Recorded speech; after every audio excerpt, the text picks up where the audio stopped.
पर कांग्रेस में सेंध भी लग गई है। जी हां, कांग्रेस के जिला कार्यकारी अध्यक्ष सीताराम डहेरिया और विनय भारती बीजेपी में शामिल हो गए।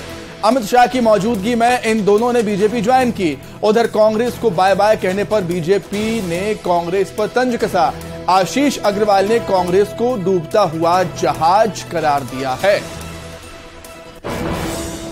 अमित शाह जी के समक्ष आज छिंदवाड़ा कांग्रेस दो फाड़ हो गई।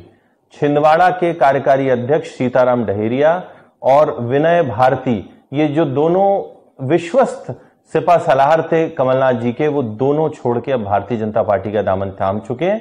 संकेत स्पष्ट है कि डूबते हुए जहाज से यात्री निकल रहे हैं। भारतीय जनता पार्टी इस बार छिंदवाड़ा में सफाया करने वाली है। ये कमलनाथ जी के राजनीतिक अंत के निकटतम संदेश है। और चलिए अब बात करेंगे सीएम शिवराज सिंह चौहान की, जिन्होंने विधानसभा चुनावों के मद्देनजर प्रचार के लिए अपनी पूरी ताकत झोंक दी है। नेपाल नगर के धूलकोट में शिवराज ने प्रचार किया, कांग्रेस पर जमकर प्रहार किया, साथ ही आदिवासी बहनों के साथ चटनी भाजी और मक्के की रोटी भी खाई।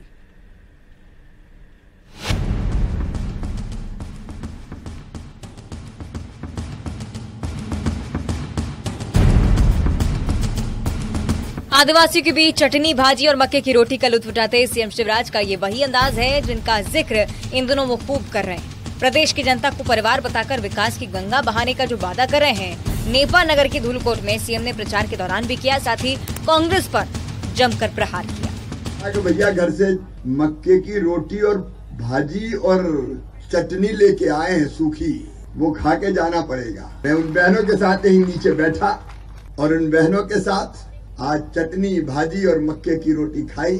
मुझे लगा वो खाके कि स्वर्ग में देवता भी क्या ऐसे भोजन करते होंगे जो आज अपनी बहनों ने शिवराज को कराया। शिवराज ने ये भी दावा किया कि चुनाव में बीजेपी को ऐतिहासिक जीत मिलेगी और जीत रिकॉर्ड तोड़ देगी। बताइए भैया, नंद कुमार चौहान जी के बगावत करके निर्दलीय फॉर्म भराया, क्या बात चल रही है? उन्होंने कहा कि कोई भी बोले हम मानेंगे नहीं। मध्य प्रदेश में कितनी सीटें आएगी? अब तक का ऐतिहासिक बहुमत, रिकॉर्ड तोड़ बहुमत। नंद कुमार सिंह चौहान के बेटे हर्षवर्धन के बगावती तेवर पर सीएम ने भरोसा जताया कि समझा लिया जाएगा, यानी बीजेपी चुनाव में एकजुटता के साथ दम दिखाएगी। हालांकि शिवराज का भरोसा है जो जीत का है, लेकिन जनता की कसौटी पर कितना खरा उतरेगा ये नतीजों से साफ है।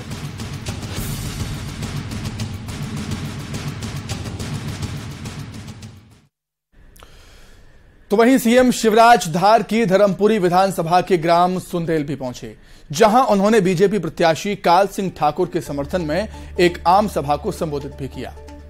कालू सिंह ठाकुर ने सीएम शिवराज सिंह चौहान को तीर कमान भेंट कर उनका स्वागत किया और इस दौरान मंच से बोलते हुए सीएम शिवराज सिंह चौहान ने कांग्रेस पर जमकर निशाना भी साधा। उन्होंने कहा कि दिग्विजय सिंह और कमलनाथ महिलाओं और बहन बेटियों का सम्मान नहीं करते। कार्यक्रम समाप्त होने के बाद 12वीं कक्षा में प्रथम आने वाली छात्रा को स्कूटी देने सीएम शिवराज सिंह चौहान घर भी उसके पहुंचे थे।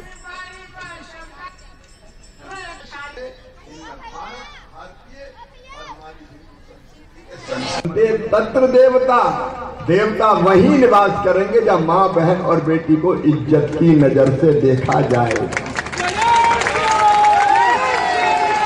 ये बहनों की इज्जत करना नहीं जानती, ये बेटियों को सम्मान देना भी नहीं जानते। एक कार्यक्रम में कमलनाथ जी ने डबरा में हमारी एक बहन को जो सम्मानित मंत्री रही आइटम कह के संबोधित किया।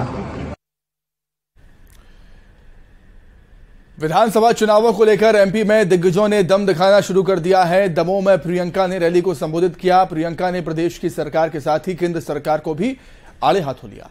तो वहीं शिवराज ने कांग्रेस के वादों को झूठ की दुकान बताया है।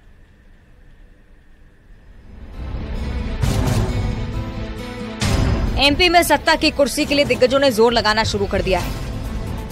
बुंदेलखंड में प्रियंका ने पहली सभा को संबोधित किया। प्रियंका ने नोटबंदी से लेकर जीएसटी को लेकर केंद्र सरकार को घेरा, साथ ही बीजेपी पर धर्म के नाम पर सियासत करने के आरोप जड़े। राजा नल और रानी दमयंती की कहानी भी यहीं पे इसी धरती की एक कहानी है, विश्व प्रसिद्ध है। यहाँ के बहुत वीरों ने 1857 से लेकर आजादी की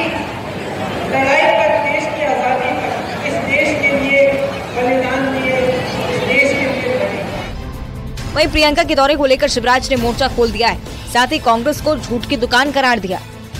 झूठ का महा वचन पत्र फिर दे दिया आपने। मैं आज फिर पूछ रहा हूं, साहस है तो जवाब दें। जवाब दें, संबल योजना क्यों बंद की?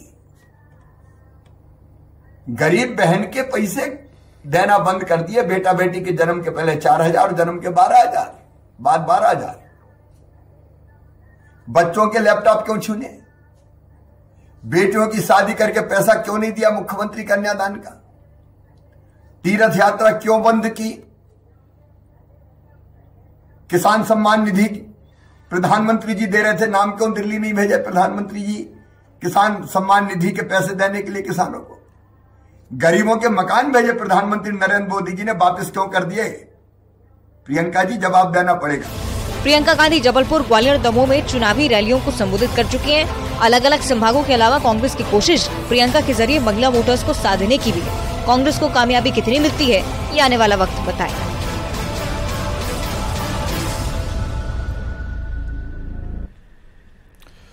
मध्य प्रदेश के चुनावी रण में बाबर की एंट्री हो चुकी है। जी हां, सही सुन रहे हैं आप। एमपी के चुनावी माहौल में बाबर पर सियासी घमासान छिड़ गया है। बीजेपी पर हमला बोलने के चक्कर में कांग्रेस ने बाबरी मस्जिद के गिराए जाने का जिक्र किया, और सिर्फ जिक्र ही नहीं किया, बाबरी मस्जिद की शहीदी हुई ये तक कह दिया। अब इस बयान के बाद बीजेपी मैदान में आ गई है। बयानों के तीर चलने लगे हैं। चुनावी माहौल और भी ज्यादा गर्म हो गया है।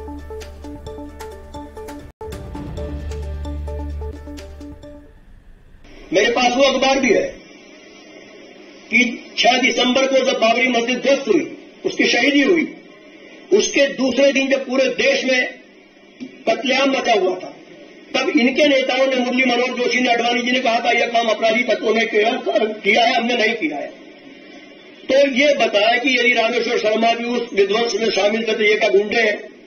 पूरे भारत की 140 करोड़ जनता ने राम मंदिर की आधारशिला रखी गई, और 22 जनवरी 2024 को भव्य राम मंदिर का भगवान रामलला विराजमान होंगे। इसका दर्द, इसकी पीड़ा कांग्रेस के उन तुष्टीकरणवादी नेताओं को है।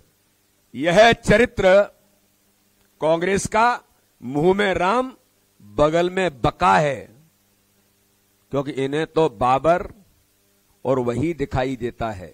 राम तो मर्यादा पुरुषोत्तम है, राम तो प्रेम है, राम तो भक्ति है, राम तो आस्था है, राम तो त्याग है। राम राजनीति का विषय कैसे हो सकते हैं? क्या भगवान श्री राम की कोई पार्टी हो सकती है? उधर इंदौर में तुलसीराम सिलावट चुनाव प्रचार के दौरान जमीन पर बैठे और लाडली बहना योजना को लेकर समझाया। उन्होंने बहनों को चेताया भी कि अगर सत्ता में कांग्रेस आई तो योजना बंद हो जाएगी। सांवेर से तुलसीराम सिलावट बीजेपी के प्रत्याशी हैं। महिलाओं के बीच पहुंचे थे, बहनों के बीच पहुंचे थे, लाडली बहना योजना की जानकारी दी, उन्हें समझाया किस तरीके से योजना के तहत महिलाओं को, बहनों को रुपये बीजेपी सरकार दे रही है। और हां, एक महत्वपूर्ण बात यह भी कह दी, बड़ा आरोप यह भी लगा दिया कि अगर कांग्रेस सत्ता में आती है तो ये योजना कांग्रेस बंद कर देगी।